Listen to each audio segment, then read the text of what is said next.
बहुत समय पहले की बात है। एक छोटे से गांव में रमेश, सुरेश और दिनेश नाम की तीन गहरे दोस्त रहते थे। तीनों स्वभाव से बहुत अलग थे। रमेश मेहनती और सीधा-साधा था, सुरेश थोड़ा लालची और चतुर, और दिनेश बहुत ही कल्पनाशील और दयालु था। एक दिन वे जंगल में लकड़ी काटने गए। चलते चलते वे एक टूटे हुए पुराने मंदिर के पास पहुंचे। मंदिर के अंदर उन्हें एक मिट्टी का मटका मिला जो अजीब तरह से चमक रहा था।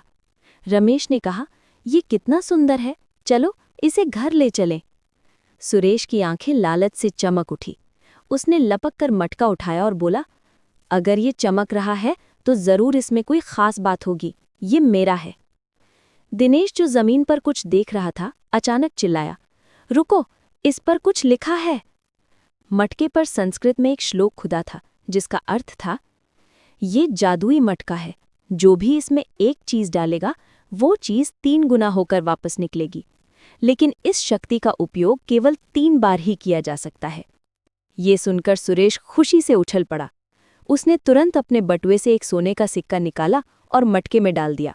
पलक झपकते ही मटका जोर से चमका और उसमें से 3 सोने के सिक्के बाहर आ गए। सुरेश ने उन्हें तुरंत अपनी जेब में रख लिया। रमेश, जो सादगी पसंद था, बोला, सुरेश, इतना लालच ठीक नहीं है, हमें इस शक्ति का उपयोग गांव वालों की मदद के लिए करना चाहिए। लेकिन सुरेश ने उसकी बात अनसुनी कर दी। अगली बार उसने 10 सोने के सिक्के मटके में डाले। मटका फिर चमका और 30 सोने के सिक्के बाहर निकले। अब सुरेश के पास बहुत धन हो गया था। सिर्फ एक मौका बाकी था। सुरेश ने सोचा, इस बार मैं बहुत बड़ा आदमी बन जाऊंगा। उसने रमेश से कहा, तुम जानते हो, ये सब सोने के सिक्कों का खेल है। अब मैं तुम्हें दिखाता हूं कि असली धन क्या होता है। वो बहुत लालची हो गया था और चाहता था कि उसके पास इतनी दौलत हो कि वो दुनिया का सबसे अमीर आदमी बन जाए। उसने मटके को हिलाया, उसका मुंह जमीन की तरफ किया और ये कहते हुए कि वो सबसे कीमती चीज डालेगा, उसने खुद को मटके के अंदर धकेलने की कोशिश की। रमेश और दिनेश चौंक गए। ये तुम क्या कर रहे हो? रमेश चिल्लाया।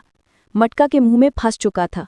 उसे लगा कि वो अंदर जाकर 3 गुना दौलत लेकर बाहर निकलेगा, लेकिन मटके की शक्ति समझदारी से इस्तेमाल ना करने पर कैसे काम करेगी, ये किसी को नहीं पता था।